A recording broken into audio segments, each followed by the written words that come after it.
ঠিক আছে, আপনি যেহেতু বলছেন চলেন ওনার একটা পরীক্ষা করে দেখি। চলো। আসেন।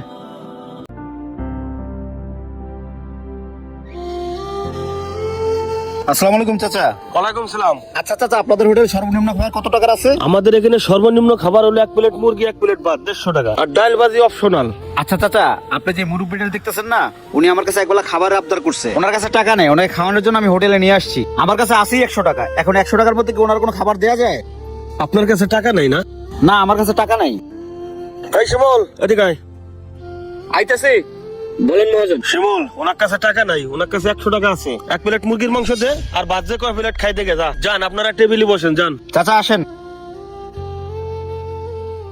কি ব্যাপার মহাজন, আপনি কি পাগল হয়ে গেছেন? আপনি যারে তারে মাগনা খাওয়ান, এরকম করলে তো আপনার ব্যবসা 2 মাসে চাঙ্গে উঠবো। মহাজন, আপনি এমনি ঋণে অনেক জর্জরিত। আর কি কইলেন? ওদের কাছে টাকা নাই? ওনার পকেটে আমি লাখ টাকার বান্ডিল দেখছি, আর আপনি কোন এর কাছে টাকা নাই? শিমুল, একজনের কাছে টাকা থাই যদি না করে তাইলে করার কিছু নাই। শোন, আর একটা কথা মনে রাখবি, মানুষকে খাওয়াইলি কখনো কমে না। আল্লাহ তাআলা সেখানের উপর বরকত দেয়। তোর যা কইছি তাই কর, যা। আমার কি, আপনার হোটেল আপনার যেমন চাই তাই করেন। এই বেচি 20 প্লেট ভাত দে, আর 1 প্লেট মুরগি দে। মহাজন এতিম কাটা করলে হইছে, আজকে সব খাওয়াই দিমু। এই নেন ভাই। এলন ভাই, আপনাদের ভাত আর মুরগি। ভাই, এই 1 প্লেট মুরগি খাইবেন আর 1 প্লেট ভাত খাইবেন, এই জন্য আপনাদের মহাজনের কাছে যাইতে হবে। আমার যদি 20 টাকা টিপস দেন, তাহলে এই টাকা দিয়ে আপনাদের গরু মাংস দিয়ে ভাত খাওয়াই দিতাম। লাগবো না, যান। ঠিক আছে ভাই।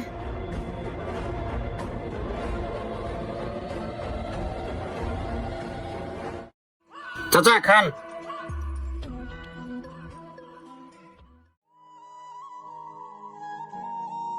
চাচা এই যে টাকাটা রাখেন। না বাবা, আপনার টাকা দেওয়া লাগবে না। উনি খাইছে তো, আমার জন্য একটু দোয়া করলেই হবে। ভাই, পেট ভরে খাইছেন তো? জি আলহামদুলিল্লাহ। আচ্ছা ঠিক আছে, যান। কাকা, এই 1 লাখ টাকা আপনার কাছে রাখেন। 1 লাখ টাকা? এটা কিসের জন্য বাবা? এই 1 লাখ টাকা আপনার খুবই দরকার, কারণ আপনি অনেক বিপদে আছেন। আপনি এই 1 লাখ টাকার জন্য মোনাজাত ধরছিলেন আল্লাহ তাআলার কাছে। আমি ওখানে দাঁড়াই সবই শুনছি। এই চাচা, 6 মাস আগে আব্বার কাছে আপনি 1 লাখ টাকা নিছেন। কি করছেন না করছেন তা আমি জানি না। আব্বা এখন পাঠাইছে টাকার লাগা। আজকে দিনের মধ্যে আপনি যদি টাকা না দেন, কালকে আমি হোটেল দখল করবো। পরে চাচা মাচা মারবো না। চাচা মনে রেখো, সময় কিন্তু একদিন। এই নাজিম চল। হ্যালো। এখন আমি এই মুহূর্তে 1 লাখ টাকা কোথায় ভাই? হ্যাঁ আল্লাহ, তুমি আমার এই বিপদের হাত থেকে বাঁচাও আল্লাহ। তুমি তো জানো এই টাকাটা আমি ভালো কাজে ব্যবহার করছি। আল্লাহ, আমি আজ পর্যন্ত কারো কাছে বেইজ্জত হইনি। আল্লাহ, তুমি আমার ইজ্জতটা রক্ষা করো আল্লাহ, আমিন। বাস্তা, এই মুহূর্তে তুমি টেনশন করতেছো। এই 1 লাখ টাকা তুমি ওই লোকটার দান করে দিবা, তাই না?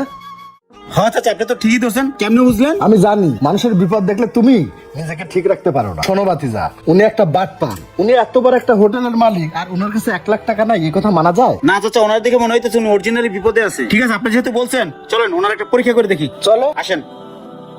চাচা, আপনি আসলে অনেক ভালো মানুষ। আপনি মানুষকে খাওয়াইতে পছন্দ করেন, আর মানুষকে খাওয়াইলে কখনো কমে না। তাতে আল্লাহ তাআলা বরকত দ্বিগুণ করে দেয়। আপনার ফরিয়াদ আল্লাহ তাআলা শুনছে। আমি তো জাস্ট উছিলা মাত্র। বাবা, আপনি এই টাকাটা দিয়ে আমার অনেক বড় উপকার করলেন। আল্লাহ তাআলা আমার কথাটা শুনছে। বাবা, টাকাটা আমি সময় মতন দিয়ে দেব। আর চাচা, আমি আপনার আরেকটা জিনিস দেখাই। আজকে আপনার হোটেলের এই দুরবস্থা কেন জানেন? দেখাচ্ছি। এই মেসের, এই এদিকে আসো।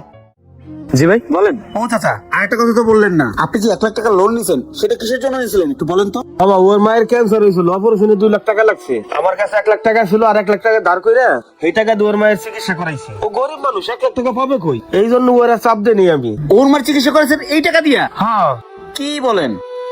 আপনার আজকে হোটেলের এই অবস্থা, আপনার ঋণে জর্জরিত কার জন্য জানেন? এই মেসিয়ারের জন্য। আপনার এই মেসিয়ার সামান্য 20 টাকা টিপসের আশায় 200 টাকার বিল করে 100 টাকা গরুর মাংস দামে মুরগির মাংস খাওয়ায়। শোনেন, সে তো আমারও অফার করছিল, কয় 100 টাকা আপনার গরুর মাংস খাওয়াই দিতাম, মুরগির মাংস চেয়ে দিয়েছেন কে? আপনার এই মেসিয়ার প্রচুর লোভী। ও তো টাকার জন্য একদিন আপনার হোটেলটাই বেচে দিব। শিমুল, তুই আমার হাতে এরকম একটা নেমখারামি করলি। আমি যেখানেই যাই হোটেলটা তোর উপরে ছেড়ে দিয়ে যাই। শিমুল, তুই জানিস যে এই দুনিয়াতে আমার কেউ নাই। আমার একটা কিছু হয়ে গেলে এই হোটেলটা তোরে আমি দিয়ে দিতাম, আর তুই এত বড় একটা বেইমানি করলি আমার সাথে। মহাজন, আল্লাহর রাস্তে আমার ক্ষমা করে দেন। আমি অনেক বড় ভুল করেছি। শোন পাও স্যার, ক্ষমা করার মালিক আমি না, ক্ষমা করার মালিক হইছে উপর আল্লাহ। এরকম বলার করিস না, যা কাজ কর যা। আচ্ছা মহাজন। ঠিক আছে চাচা, থাকেন তাহলে, আসি। আসসালামু আলাইকুম। আচ্ছা বাবা, যান। ওয়ালাইকুম আসসালাম।